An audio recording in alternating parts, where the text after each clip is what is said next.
and welcome to Simple Spirituality page. Now, for those of you who are new to my channel, my name is Regine. I am an intuitive, manifesting-based tarot reader. I am a certified Reiki healer and an overall light worker. And before we dive into today's episode, I would like to invite everyone who would like to receive notifications of my new videos to please hit the subscribe button over there. If you like this video later on, please give it your thumbs up. If you have any comments, suggestions, you want to say hey, please comment down below. And if you would like your very own tarot reading or Reiki healing session with me, online for now of course, here are the details.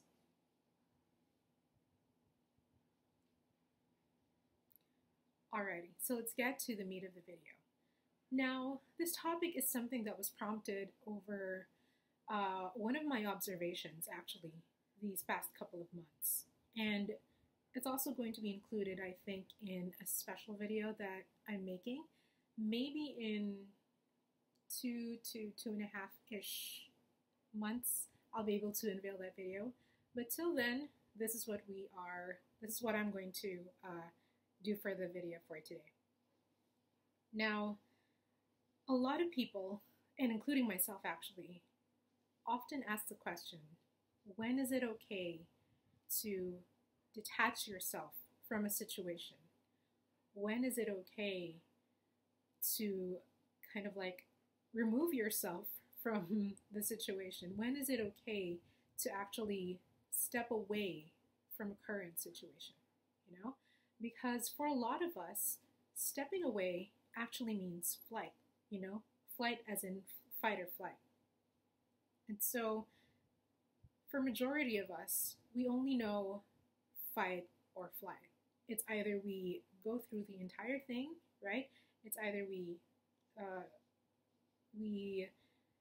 kind of like, what's the right word for it? It's either we trudge through the entire thing, you know, we do the hard work and go through the entire thing, or we run away from it altogether. And for a lot of people, that's very problematic. And this is something that I actually find that was problematic for me as well, you know, because when you frame it in that kind of mindset, when you frame it in that kind of fight or flight situations, it almost seems like I'm giving up, right?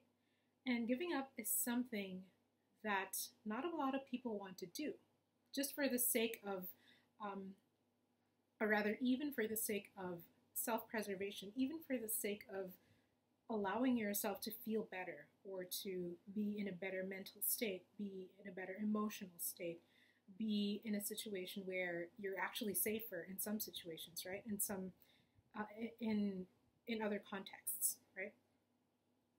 And so here's what I've learned over the past few months. There's a fine line between running away and making sure that you're taking care of yourself.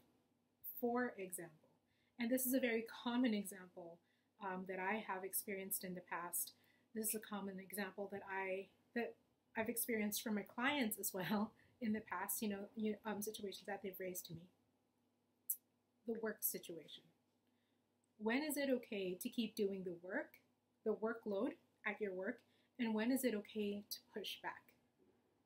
You know, when is it okay to stop working overtime consistently for the next 2, 3, 4 days? And when is it okay to keep doing it?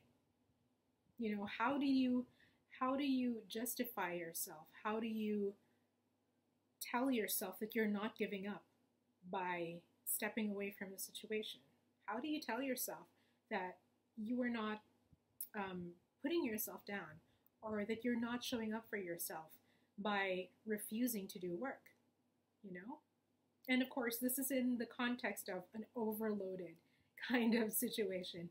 If you're not overloaded, then definitely, by all means, do the work, right? Because that is what's in your contract, that is what you are getting paid for, right? If you're not overloaded, or if you're not being treated in a harsh way, if you're not being mistreated at the workplace, you know, if everything is fine and dandy, then by all means, please do the work, you know. But it really goes south when something violates us. If there is a situation where your mind, heart, and body cannot anymore align. You cannot concentrate. You cannot find self respect.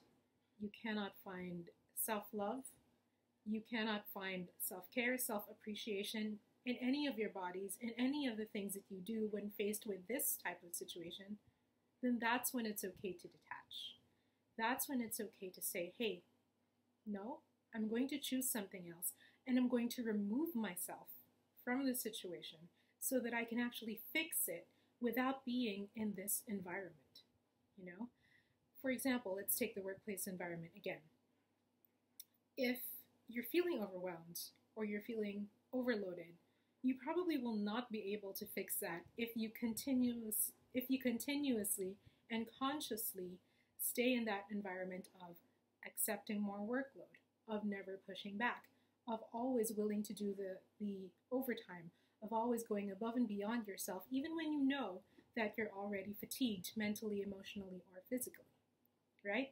You're not going to find the solution if you keep immersing yourself in the problem. And this is not actually running away. This is you needing to find another mindset. This is you needing to go to another space in order for you to actually fix the problem. It's as simple as if you want to be dry, you don't keep going back into the water.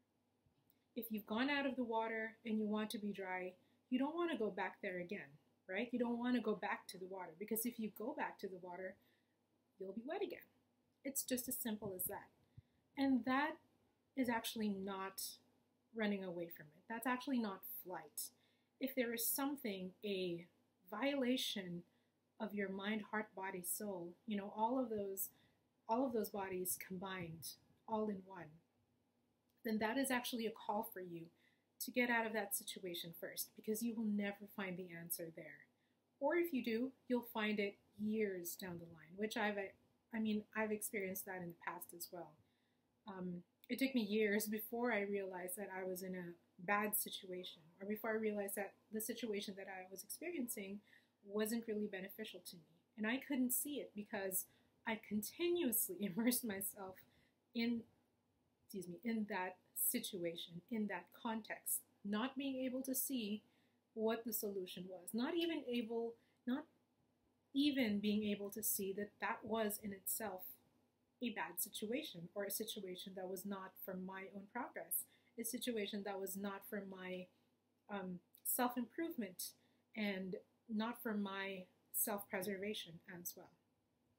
So, in a nutshell, if you skipped the entire 8 minutes of this for the first part, the only thing that you really need to know is that, again, if you find yourself in a situation where everything about you is compromised, your body, your mind, your physical body, your mind, your heart, your soul, your spirit, your emotional body, if you find any of those or all of those compromised, it's okay to take a step back. That's not you giving up on yourself. That is you finding a space where you can actually think clearly. That is you wanting to be clear about the entire situation. Because again, you will never find the solution when you keep immersing yourself in the problem. Again, if you want to stay dry, after you get out of the water, you don't go back into the water. You'll never be dry in the water, So don't be afraid to take a step back in those situations. Don't be afraid to say, this is too much. I need to regroup.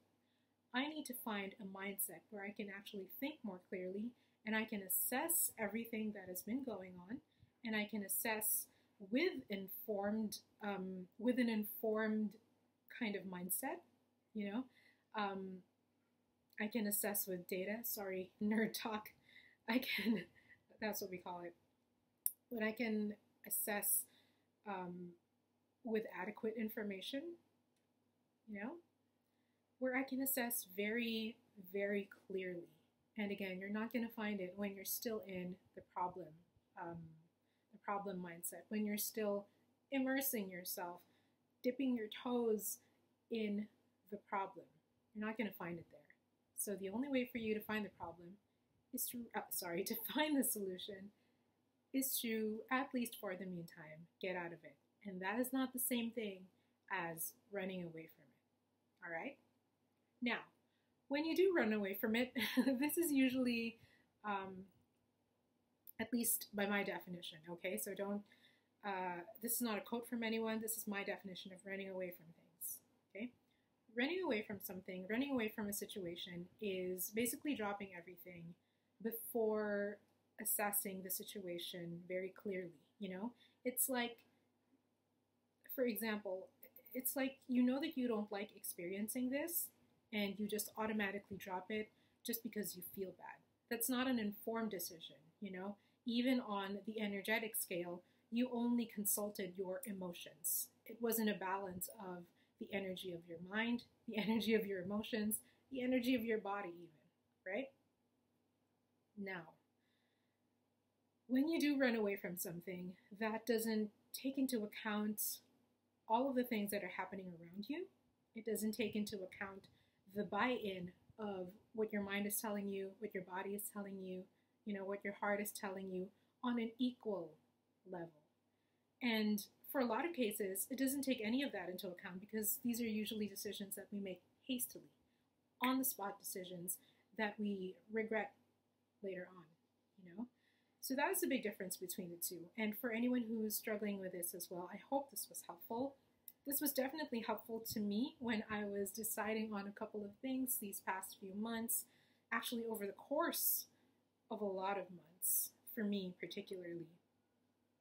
And yes, please don't feel bad if you find yourself in a situation where you need and want and feel that you need to step back. This could give you the clarity that you want. But in order for you to kind of like justify yourself, you know, because in the end, we do need to feel like we've justified our decision, right? Make sure that it is an informed decision. And what I mean by informed decision is that you have consulted your mind, body, heart, spirit, soul, physical body, and everything else in between. You're not making a decision based on haste. You're not making a decision based on what you currently feel, because every second changes. And you could change what you feel about this current situation in a whim, just like that. You can actually manifest a change in the feeling of your current situation, just like that. All right? So yeah, I hope this was helpful. I talked a lot in this video, but yeah, if you like it, if it's helpful, let me know your experiences. Comment down below. If you like it, please give it your thumbs up.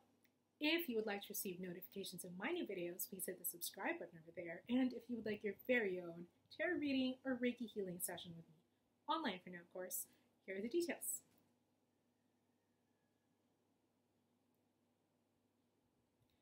And yes, stay happy, stay healthy, and yeah, ciao for now.